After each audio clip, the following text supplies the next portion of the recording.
So what we're going to do today is we're going to cover off redundancy, very hot topic at the moment with the furlough scheme coming to an end in October and the potential for further redundancies later on in the year, and really how we can make our finances resilient, and some of the factors that you need to consider when you would be leaving a job, what to do with your redundancy payments, and also some considerations when you're starting a new job as well. So just to give you a bit of background about myself, I'm a chartered financial consultant, fellow of the Personal Finance Society. I do specialise in giving financial advice to professionals, and I've been a financial advisor for just coming up to 10 years, would you believe? So you look so fresh-faced. I know, thank you. I appreciate, as you get older, you appreciate that. You appreciate these things more, Anna. Yeah, absolutely. So I know quite a bit about financial planning, and if there's anything I don't know, then I'll be able to find the answer and come back to you. So have you heard of Wesleyan before? Have you been on any of the other talks? So some of the key things about us which really set us apart, we've been around for an incredibly long time. So Wesleyan Assurance Society has been in existence for over 175 years. So incredibly financially strong, and we've been through many economic recessions and downturns throughout that period of time. And we have an award-winning investment proposition as well.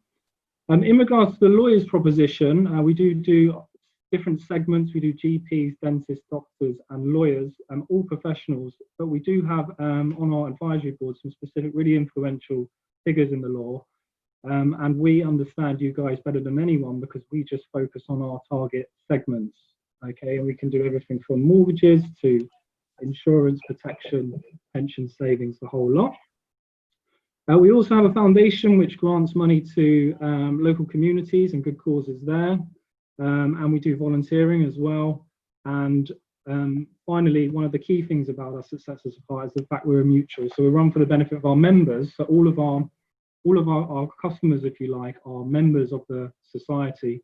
We're not run for the benefit of management or big bonuses or shareholders. Okay, so that again is quite unique in the financial services sphere at the moment. So obviously we are partners with Women in Law, but we're also partners with the LLG and strategic partner of the Law Society as well. So what we'll cover today is just give you a background to why this is so important, state of the nation. We're going to touch briefly on the emotional impact of redundancy and just signpost a couple of resources you can use there. But then really the main focus of the presentation is going to be the financial impact of redundancy. We're going to provide you with some helpful resources and advice. If something that will be happening to you, we can consider what's the best thing to do with your redundancy payment. Obviously, none of you guys are anywhere near retirement age at this stage, but if anyone was in the future or is going to be looking at the video, what they could do if they are near 55 and could consider accessing their pension pots, planning the next stage of your career, and obviously how we can help you as well. So I read this was in the Guardian. This is quite a shocking statement, really. More than a third of UK employers plan to make staff redundant over the next 3 months. Okay, now, I mean, this doesn't specifically relate to lawyers. This is across the whole of the UK, but a survey was done by YouGov of just over 2,000 management staff, and of those, 37% said that they would be likely to make staff redundant by the end of the year, so by the end of 2020. Adam, do you mind if I just take a photograph of that slide? Yeah, absolutely. Is that okay? I don't want to steal your IP or anything like that. I just think that statistic is really important. Yeah, so I mean, I think there's going to be certain areas, obviously, that are going to be impacted much more than the law. And this is including everyone, but I mean, particularly hospitality, people involved with the airlines, for example. Anything like leisure-wise, restaurants, they're all going to be impacted severely. And I think as well in bigger firms, so there's even larger percentage in bigger firms. So firms with more than 250 employees, 60% would be potentially made redundant in that time. So what does it mean? Obviously, companies are going to find it harder to produce the revenues that they have been doing. So what they're going to have to do with a fall in profits, they're going to have to look at cutting costs, streamlining businesses and agile working practices. So as of June, 9.4 million people in the UK have been placed on the furlough scheme. And as I mentioned earlier, furlough covers them until the end of this month. So at the end of this month, the 80% that the government would be paying would be dropping down to 22%. Okay, so it's going to be quite a substantial drop. And that's really, I think, going to be the catalyst for employers thinking, well, actually, can we afford to keep these people on? Will we be offering reduced hours and bits and pieces like that? So we've already mentioned, obviously, the hospitality sector's been hit really hard. We've had redundancies in companies like Rolls-Royce, cinema chain Cineworld just this week announced 45,000 redundancies. Yeah.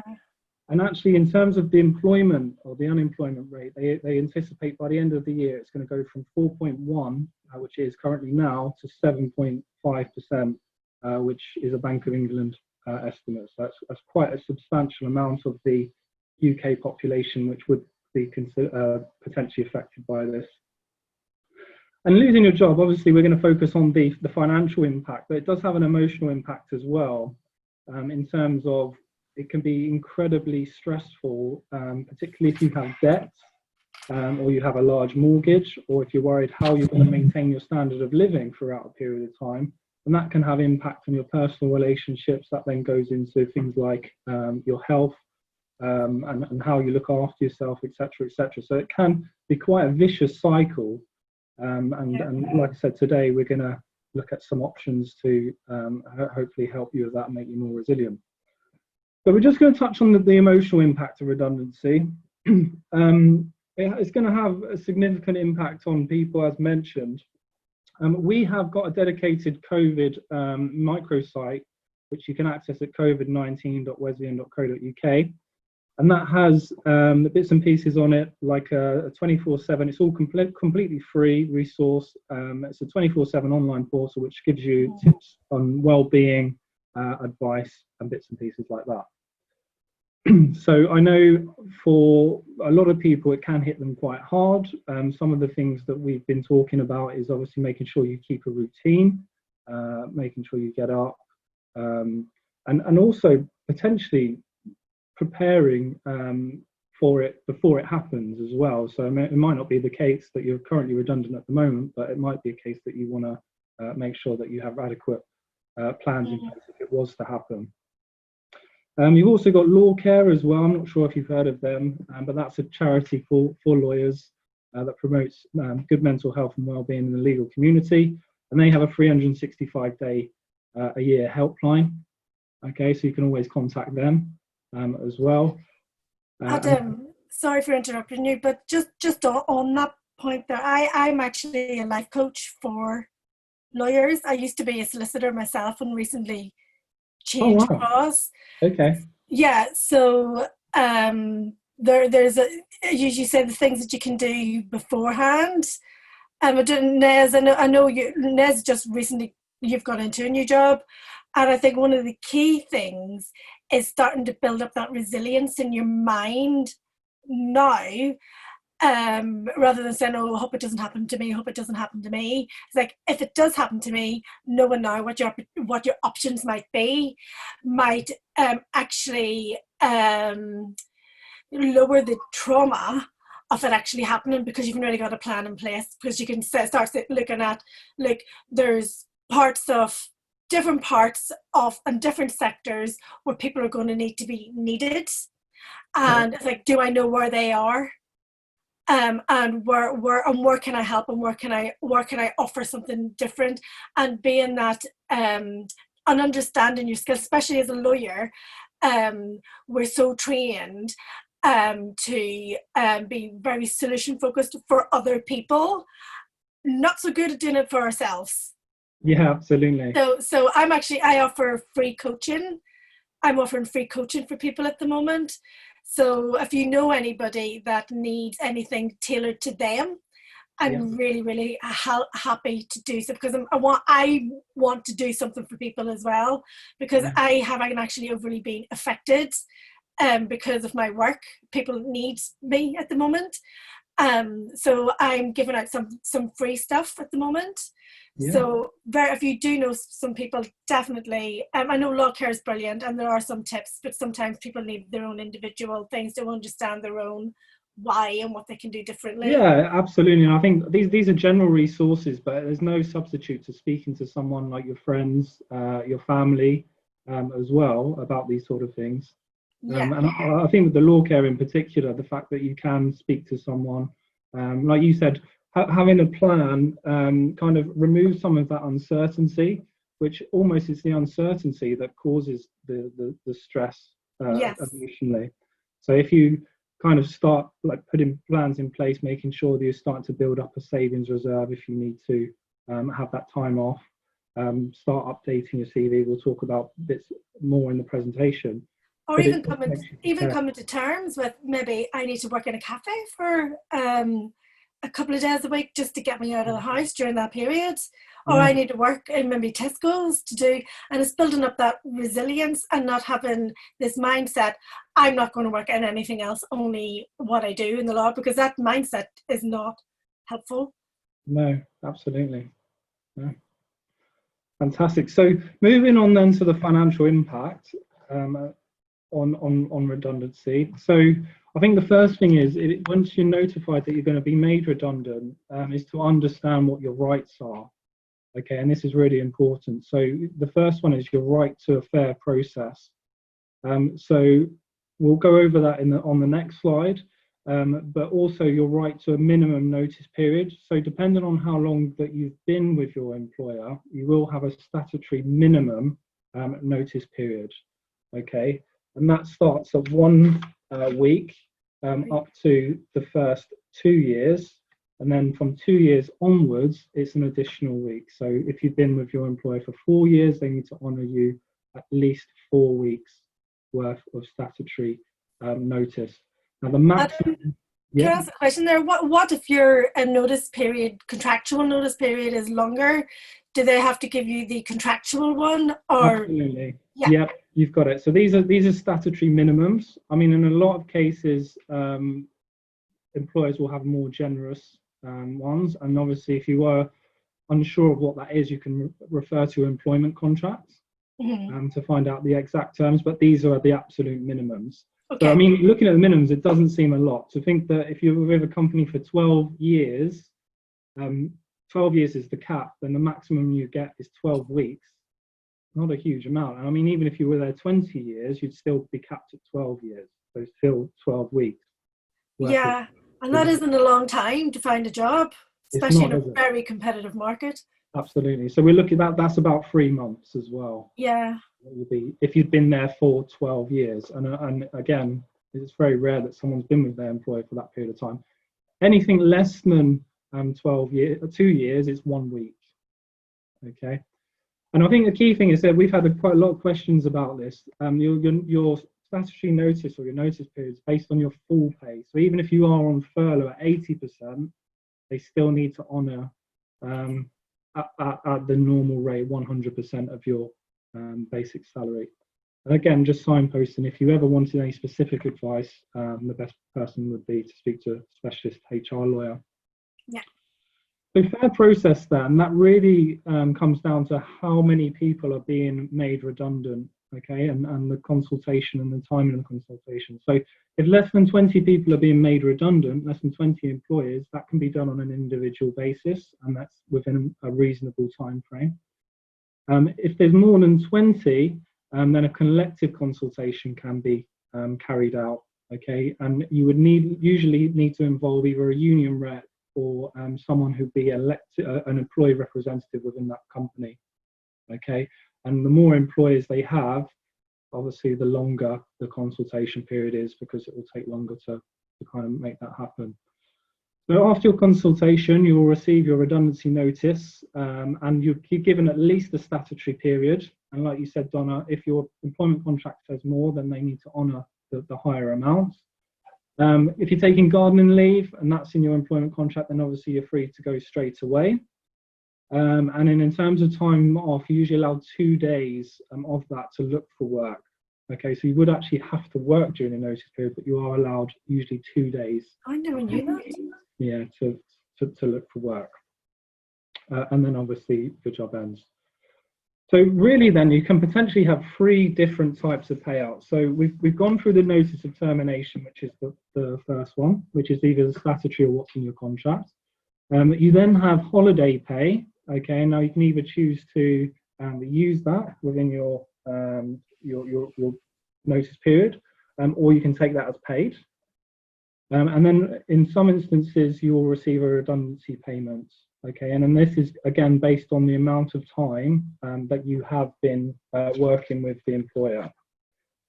So in terms of the redundancy payment, you would get 1 week for each full year up to a maximum of 20 years. Again, these are all minimum. Okay, so you get 1 week's pay for each full year up to a maximum of 20 years. Okay, and that would be a cap at 16,140. Now, again, if your employment contract says more, or is more generous than that, then it potentially is open-ended. There's no upper limit on what you can receive, but the first £30,000 would be tax-free. Okay, anything additional to 30,000. So if you're going to get a more generous redundancy payment of 30,000, the bid on top is taxable at your highest marginal rate of income tax. So it's really important if you are going to get a substantial payout that you work out exactly how much tax would be due, because you don't want to be having to pay tax back at a later date. Now, one thing you can do, if it's a large payment, is you can put the excess into your pension, which would save you tax completely. Okay, so if you're a high rate taxpayer and you've got a £40,000 payout, for example, you could save 40% tax on that 10,000 by putting it into your pension. Adam, on that, would you have to request that your employer does that then in your final pay? Yeah, absolutely. So you'd have to liaise with your employer on that one. What you want to just make sure is that you've got enough annual allowance within your pension. Okay, so you're only allowed generally to put £40,000 into a pension each year. So just make sure that you wouldn't exceed that rule. Exceed that, yeah. But if you've got any queries, I mean, happy to talk you through it. Okay, no, that's very interesting. Never knew that. Yeah, because I mean, saving 40% tax if you don't need the additional money would make sense. Yeah, exactly, because it's again planning for the future. Absolutely, and then that's going to improve your retirement provision later on. So what can you do now? Budget plan is always, whatever situation you're in, I'd always recommend doing a budget plan and really going into what your expenditure is, but specifically what your essential expenditures are. So everyone has essential expenditure, the bills that they can't get away from, things like mortgages, food, utilities, council tax, that sort of thing. If you figure out what that level is, then you know exactly what the minimum kind of run rate or what your minimum cash burn is over a period of time. And then you can work backwards how long that's going to last you based on all of the payments that you would receive. Yeah. Okay. And but even by doing that, I've realized because of COVID and the effects on my business, then it gives you the ammunition to be able to go and have that conversation with your bank or your mortgage company and say, like, I've planned out, this is what it's going to be. Is there something that we can do with my mortgage in order to hold me over until I get the income? Because my mortgage provider was really great. They actually offered me, because I've got a repayment mortgage, but they offered me an interest-free mortgage. I didn't take it because I knew that I could afford to pay my mortgage. Yeah. But the fact that they are actually even there to help people, because they don't want to have all these houses and sell them to people that can't afford them, because they know that that's not what they do. But I find that whenever I was planning things out to go for a mortgage break, that I realized I actually didn't need it. Yeah. And by having that conversation with them, they said, like, come back to us if you ever do need it, and we can possibly move you on to a different plan, because they want to keep you as a customer. Where these people are so afraid of having that conversation. And I just find that very, refreshing. Yeah, no, absolutely. And you're right there. People are afraid to say, well, are they going to take the mortgage away from me if they feel that I'm struggling with my finances? No, they won't. No, it's in their best interest to help you because they want you to maintain those mortgage payments. And Exactly. they do a 3-month mortgage holiday for people, so you can have a break on your payment for 3 months, which for most people, the mortgage is their biggest commitment. So that could be quite a substantial saving. And you mentioned interest only. That's quite interesting because I haven't heard anyone who's been offered interest only, but that would reduce your payments significantly. Significantly, yeah. The interest on the loan. So yeah, absolutely, don't feel that you don't have any options. And loads then of options. with your mortgage, it might be the case that if you're not within any kind of fixed period as well, that you can refinance that to a lower interest rate, or refinance it and extend the term, keep it on repayment still, but extend the term so it makes the payment more affordable for you. So and exactly, and the key mindset there isn't to think this is permanent. This is only for like maybe 6 months, and knowing that you'll be able to pay that back. Like they said to me they would reduce my mortgage payments significantly, and I was like, oh no, but that's going to add it on like to the end. And they're like, well, actually, when you look at it and spread out the remainder of the 20 years, you're only actually paying an extra 50 pounds a month. Yeah, I mean, you might need it. Obviously, the best thing, if you can afford to pay it, then great. And this will come to your budgeting. Are there other areas that you can cut back in, which still allows you to maintain your mortgage payment? But it's well worth knowing, like you said, there is lots of options out there for you. And it's the same with credit cards, loans, car finances as well. All of these lenders are experiencing the same sort of requests from their customers. So you won't be alone in doing this. Like if you speak to them and see what they can possibly arrange you, and then you can assess whether that's an attractive option for you or not.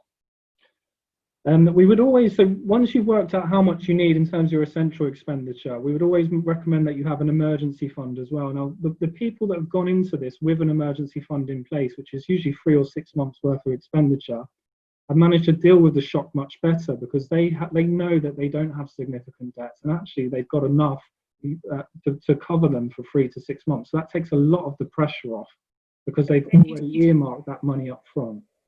And even again, if you haven't been made redundant yet, that would be something that you should be looking to build towards, having that 3 to 6 month emergency buffer, because that just gives you peace of mind. Exactly. And you have to do that in business anyway. Like if I run my own business, I never thought I would ever be in this mindset, Adam, because as a lawyer, you get paid really well.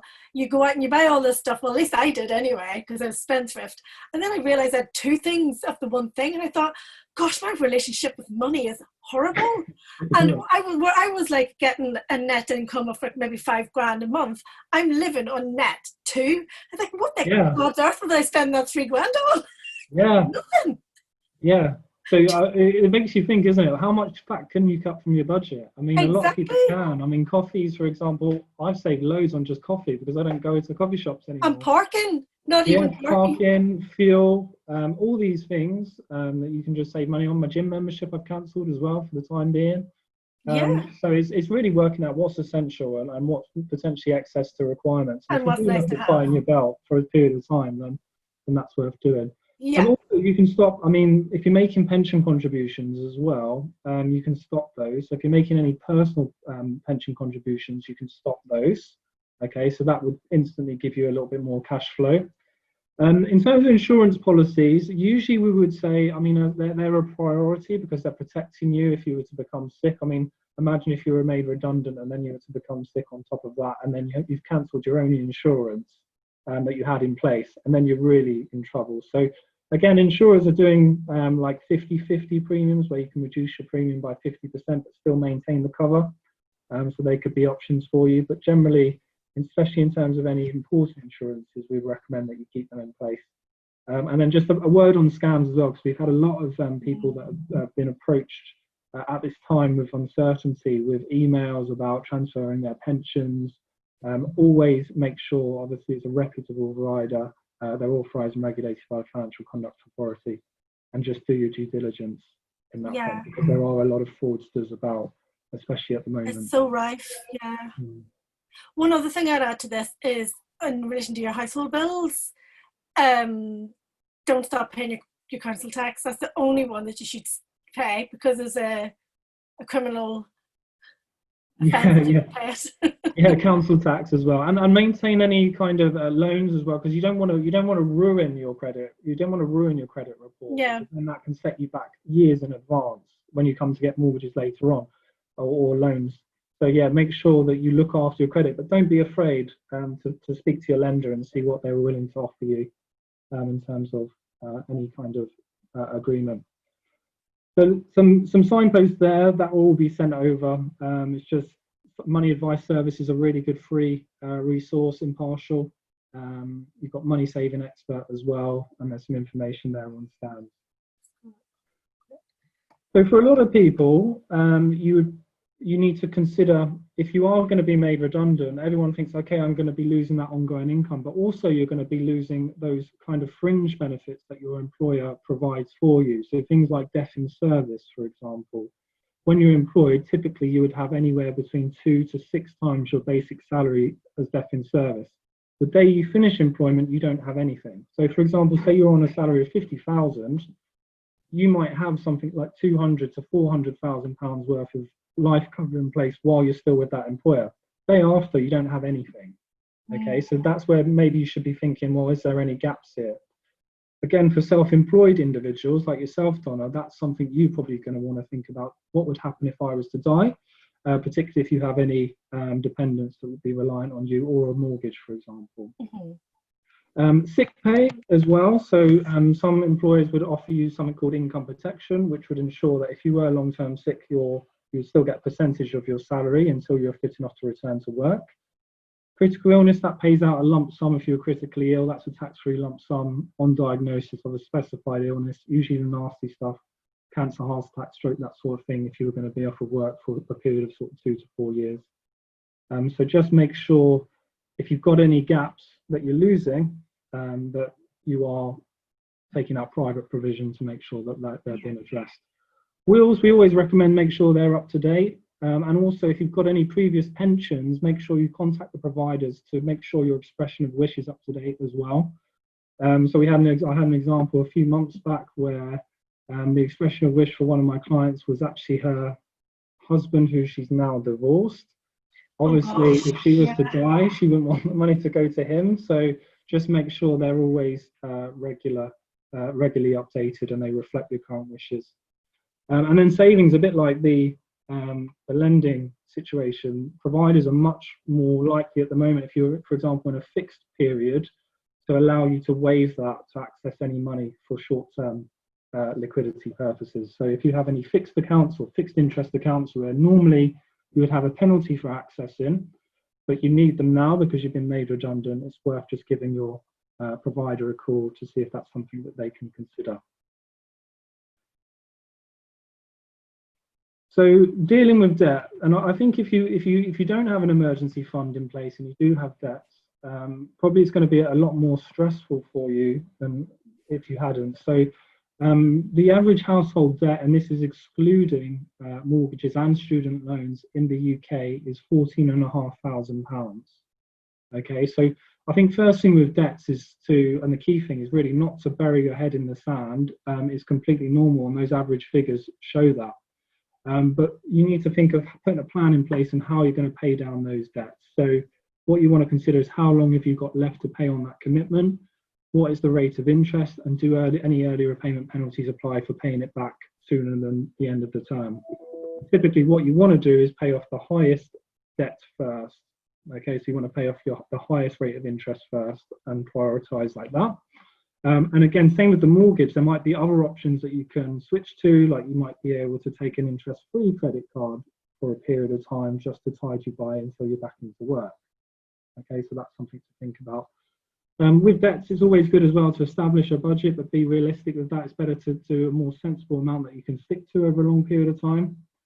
And just start. In terms of a repayment plan, just start, even if you're paying off 10, 15, 20 pounds a month towards that debt. It's amazing just from a psychological perspective when you see that balance coming down, how that can snowball over time. And then these are the main, again, impartial, completely free services that you can use if you are struggling with debts. You've got National Debt Line, Money Advice Service, Citizens Advice, and Step Change. Okay, so Presuming you are made redundant, what do you do then? Well, actually, you are eligible for some state benefit potentially. Okay, so there's two types. There's universal credit and then there's job seekers allowance. Universal credit is the one to apply for in the first instance. And again, how much you get is all dependent on your circumstances. But universal credit is a means tested benefit. So it's only available for people who have less than £16,000 worth of savings. Okay, so if you have less than £16,000 worth of savings, and that's based on your household as well. So if you've got a partner who's got £16,000 worth of savings, you wouldn't qualify. But if you've got less than £16,000, it's worth trying to apply for universal credit, which would pay you an income for a period of time until you would be ready to go back into work. And that can be applied for via gov.uk. That's means tested. You've also got a contribution-based benefit as well. So this doesn't matter how much savings you have. You could have £100,000 worth of savings, but you can still be eligible for this, presuming that you paid national insurance contributions for 2 years. Okay, so 2 years worth of national insurance contributions, you would be eligible for this. And credits count as well. So if you were in that 2 years, you're on maternity leave, for example, or caring for a child, again, you would be eligible for this. If you're over 18 but under 67 state pension age, you can potentially get job seekers allowance for 182 days, and that is £58 a month. So, sorry, a week. So it's not a huge amount, but again, it can go some way towards. It'll buy you groceries. It's a subsistence living, isn't it? That's the whole point of it. Yeah. It's to ensure that you would be able to, you would just about probably be able to cover your food, maybe some of your bills. I didn't realise that I could apply for that. Yeah, so you could potentially apply for that, yeah. Mm-hmm. So that's something to look at. And then you can go on gov.uk. That only pays out that's a 6-month benefit. Just on the national insurance bit, is it just the last 2 years or is it over a long period of time? The last 2 years. Yeah. So if you kind of had a break but weren't on maternity, for example, so you weren't making any contributions at all, then you wouldn't be eligible. Oh, that's disappointing. Yeah. Another one as well, this is quite an interesting one because not a lot of people know about this, but if you've got a property, you can consider the government's rent-a-room scheme. And that's actually quite useful because you might have a spare bedroom, for example, in your house that's just filled with clutter or junk. And you can rent that out, and actually you can have up to £7,500 tax-free for renting a furnished room within your property. Okay, so that's a really, really great thing to do. And again, just if you're struggling for a period of time, it might not be something that would be appealing to you long term. If you're struggling for a period of time, it might just, with these other benefits you have, might just bring you a little bit closer to just being able to kind of cover your very essential standard of living costs. Does Airbnb fall into rent-a-room? It would, I believe. Yeah, there's more detail here. Rent a room in your house. But yeah, as far as I'm aware, it would. And actually, which surprised me, even if you rent and you've got a spare room, as long as your landlord consents, you could potentially then benefit from this scheme as well, which I thought was pretty good. That might be an option available to most people if they've got more than one bedroom. We couldn't do that right now because of COVID, though. It would be a little bit tricky, wouldn't it, unless they were living with you full time. Yeah, I did do Airbnb as a reason to top up my salary, and I used that money as my holiday money. Yeah. But obviously I can't do that. No. I mean, every little helps, isn't it? And I think it's like with these additional income streams as well. It's just maybe like a short-term gap, something you would never have considered, but just exactly through a very difficult time financially. Yeah, and it's interesting. There's still a lot of construction work going around, and there's loads of contractors moving into different different areas. And like, for example, where I live, there's loads of contractors and they're spending something like £85 a night at a hotel. And, you know, it's like, to help each other, you could say, you know, that's a lot of money. And you can't cook your own food. You're eating restaurant food, and you can't even make yourself a cup of tea. So come and stay in mine instead. Should put a sign up outside, Donna. How many rooms have you got? We've got one extra room. Oh, okay. I was going to say you could turn it into a hotel. Well, I wish. My husband, whenever we got married last year, he was like, no, I need that room for my walk-in wardrobe. And I said, oh my gosh, you're such a big girl. Yeah. I was expecting man cave there, but well, that's his. It is his man cave. Yeah. But it's like, if we can earn £600 a month, you can put it in the garage. Yeah, absolutely. So what can you do with your redundancy payment then? So first thing is you want to establish exactly how much you're gonna get, and that's all dependent on the payouts that you receive, which we've previously spoken about. If it's more than 30,000, you want to make sure you work out how much tax is going to be liable on that. The planned expenditure, you're going to need, for most people, their redundancy payment is just going to be used to give them a period of time that's just going to cover their very essential bills until they're fit enough to return, until they've got enough money to return to work or they get a new job. We talked about emergency funds, 3 to 6 months always. Then above that, if you do have any other money, or if, for example, you have a new job, or you actually just feel that you want to just focus on kind of investing or paying down your debts, we'd always recommend paying down debts prior to any further investment. Okay, so priorities wise, you want to establish your emergency fund. You then want to make sure your debts are paid down, and then after that you would consider about saving and investing for the future. Now, in terms of investment for the future, that can be an investment in yourself.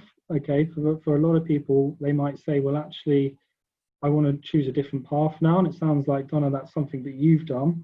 They're considering employment. You can take advantage of career coaching, so you can use that payout to invest in yourself. You might want to just say, well, I want to have 6 months off, although at the moment there's not really any place that you can go, or you can't go abroad or anything like that, so you can't go any really fantastic holidays. But you might just want to say, well, I just want a few months off to decide actually what I want before I go into my next role. And for those who are lucky enough to find a job relatively quickly, then you can consider things like putting more money into your pension, putting in an investment in place, or actually you might be in a position where you can retire early. And we'll talk about that more now. So retiring early is really more, can you afford to retire for most people? And to understand whether this is even an option for you, firstly, you would have to be at 55 to access any pensions, because that's the minimum pension age. But you want to establish how much pension provision you currently have to be able to enable you to understand whether you can afford to retire early, because the state pension wouldn't be payable until age 67. If you wanted to go around about 55, you've got a long period of time until the state pension kicks in. And for the majority of people, state pension will be their biggest portion of their retirement income. So regards to state pension, if you've been working for 35 years, you would get a full state pension. So if you've been paying national insurance contributions for 35 years, you would be entitled to a full state pension. And that is £175.20 a week, or just over £9,000 a year. Now, you qualify for some pension as long as you've done a minimum of 10 years. And I would recommend everybody gets a pension statement to see what their projection currently is and how many years they have left to qualify for a full pension.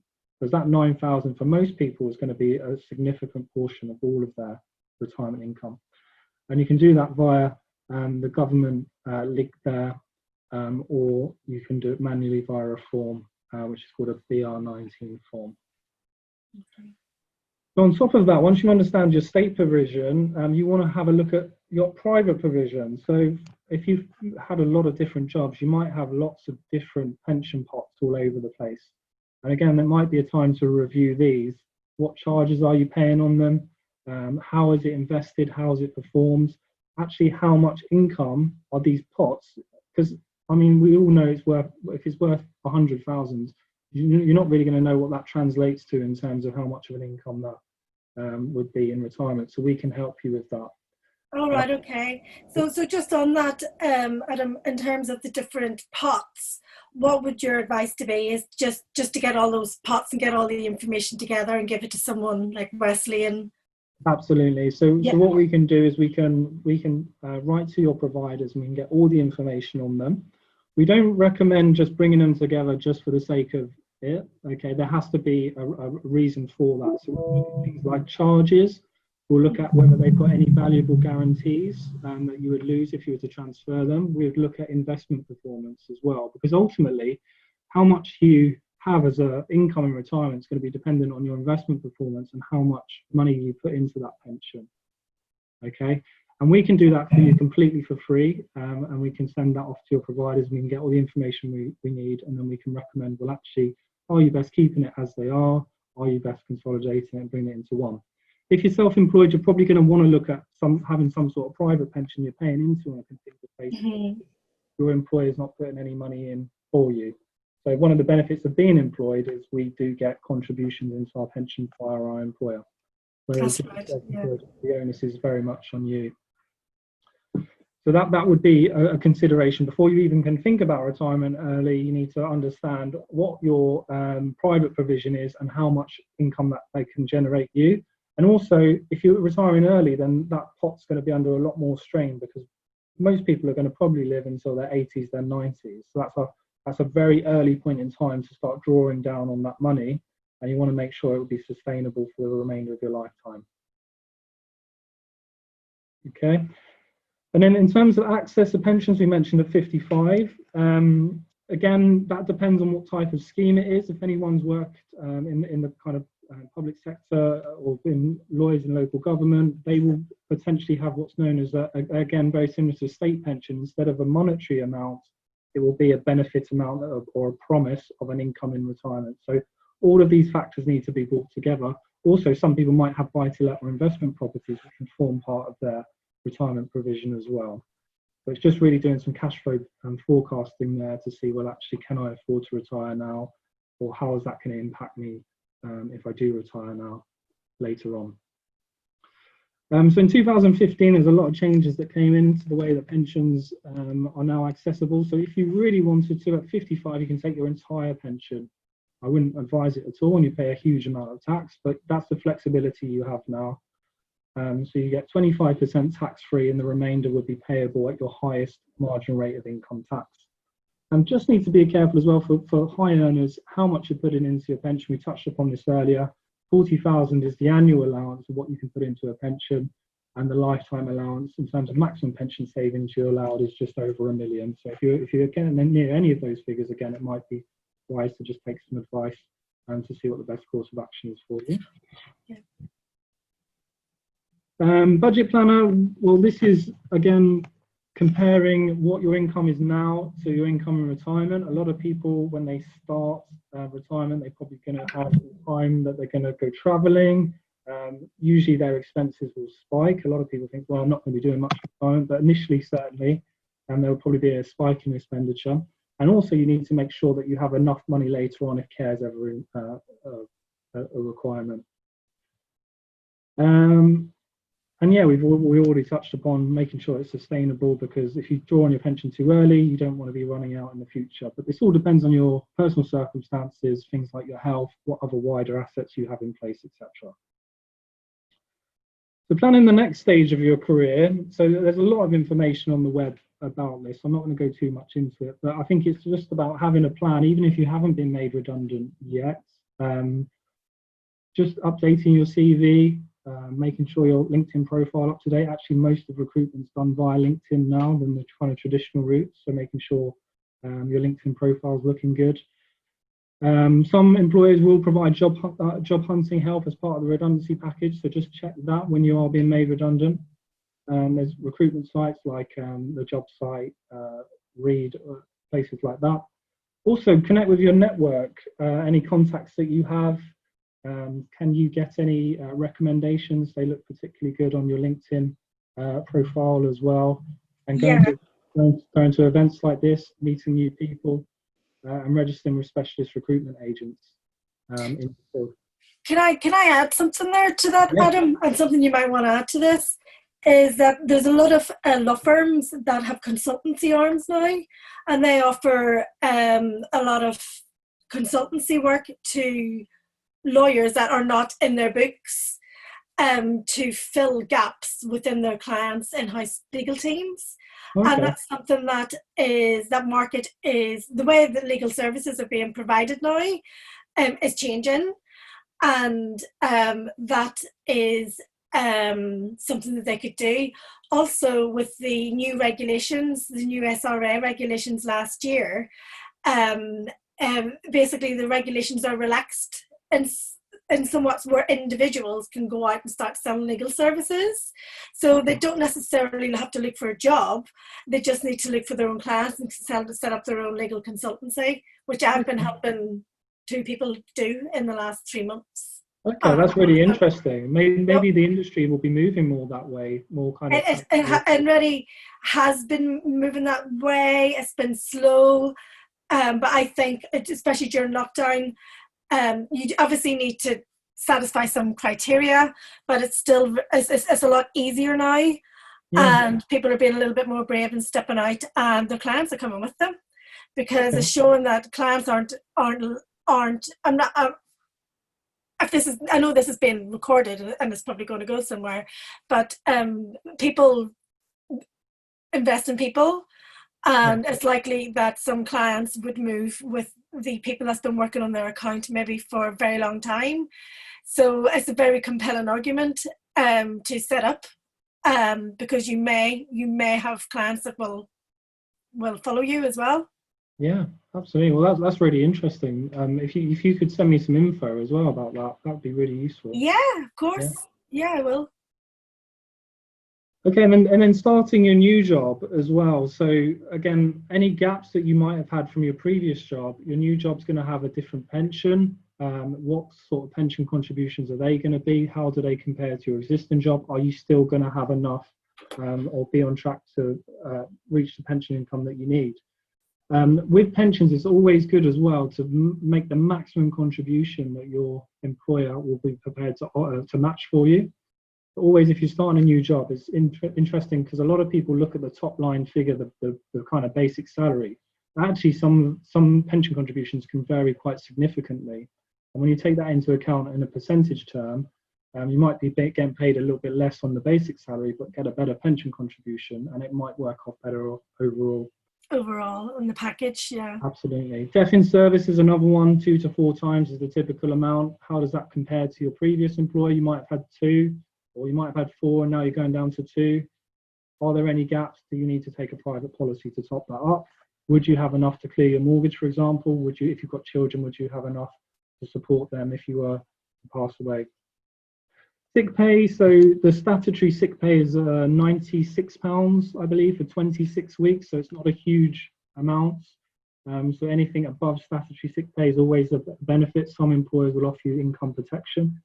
If you don't have income protection, that's another really good private policy to consider.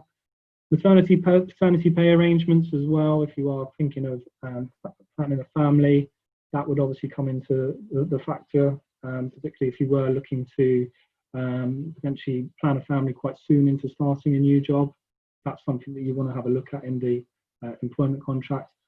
And then there's the kind of non-financial benefits, so things like actually what's important to you. Do you like working from home, flexible working, the people that you work with, inclusion and diversity policies, and obviously remote working too. And then income protection, why it's so important. 1 million people in the UK find themselves unable to work due to serious illness or injury. So again, if you don't have any, or that's a little bit of a kind of shortfall within your financial plan, that would be something that you can consider. So how can we support you? So we can go through, obviously we're here to answer any questions that you may have. We can talk you through how the mortgage repayment holiday works, which we've already touched upon. We can see how pausing pension contributions would actually impact your goal or your final income in retirement. And then when you get back to work, we can actually say, well, how much now do you need to contribute to get back to the point of time or the desired income that you were wanting? We can have a look at your employee benefits and insurance policies to see if there are any gaps there whilst you're not working, and also when we can compare them from your existing or your last employer to your new employer. And also we can start helping you get things back on track when things improve. And I think the benefit of having a financial planner is we can actually help you get things in the right order in terms of your priorities. So we use an acronym called PEPSI, and this is really how you should be considering your financial priorities. So protection is really the foundation of all financial planning. So before you even think about investing or anything like that, you want to make sure that your protection, you have a solid foundation there. So what would happen if you were to pass away, for example? Would your family be, or would your dependents be well looked after? Then we look at earnings, so it's your ability to earn now. As lawyers, you've got potentially a really substantial earning capacity for the remainder of your career. If you think someone earning around about 50,000 net a year over 20 years, that's £1 million worth of income.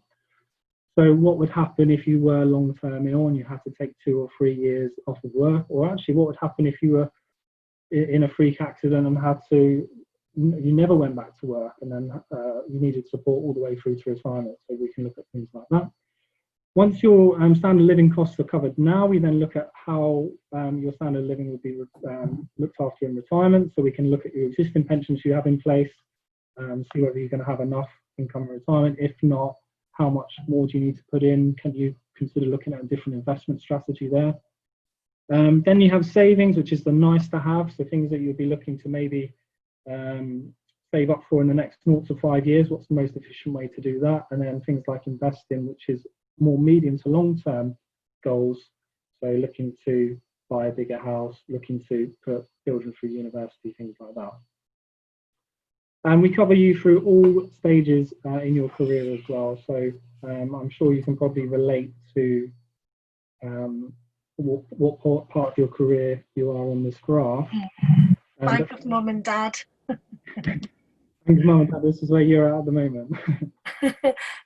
Well, I don't have kids. I'm talking about that. I just thought that was funny. Going upwards. Yeah. Well, I probably, we're married. Yeah. So when you're starting out, I suppose it's more you don't really know too much about your finances. So financial education is going to be a real priority for you. How you can protect things like your income as well, and how you can start maybe putting a little bit of savings by, because typically at the beginning of your career, your salary is quite low and your fixed costs are quite high in terms of living, or you're having to rent and you're saving for a deposit. We can help you find the best way to save for a deposit. If you're building your career or going self-employed, we do have Wesleyan Bank as well, so they can help you with commercial funding range agreements, so things like loans or purchasing a property. And also we can look at the commercial protections as well, so things like key man cover. What if someone essential to the business was to pass away? What would be the financial impact on the business, and how can we insure against that? Buying a home, we can help you with the mortgages. So we do a comprehensive review of the mortgage market for you. So if you are looking to buy a property, we can help you with that. And also if you're looking to remortgage, so if you're on a current deal at the moment and you're looking to potentially look for something more competitive and you're coming to the end of your existing fixed rate period, we can assess the market to see if you can get a better deal. And then I suppose the priority really moves from, once you get more comfortable, you start paying down the mortgage, your earnings start to increase as your career progresses. It's more about really putting in a plan in place for retirement. So we can offer retirement pensions. We can look at all the different options as well when it comes to taking that. Do things like cash flow forecasting to make sure that you have enough and you're not going to run out. And then beyond that, if you are particularly wealthy, we can look at how you can pass on wealth to the next generation. So how you can what's the most efficient way or tax efficient way to put the children through university? What's the most tax efficient way to provide them with a nest egg when they reach 18, 21, or if they want to buy a property? And then when it comes to inheritance tax as well, how you can maximise the amount upon your death that you would pass on to the next generation. So these are all the products that we offer. There's quite a few different solutions there. So you offer insurance? Yes, we do. Yeah. We do buildings and contents insurance as well. We do practice insurance for practice partners. We do health insurances as well, so income protection, critical illness, life insurance. Pretty much everything. That's again one of the key things about us. We can do the whole. We're not just specifically in investments. We're not specifically mortgage brokers. It's like a lifetime financial partner.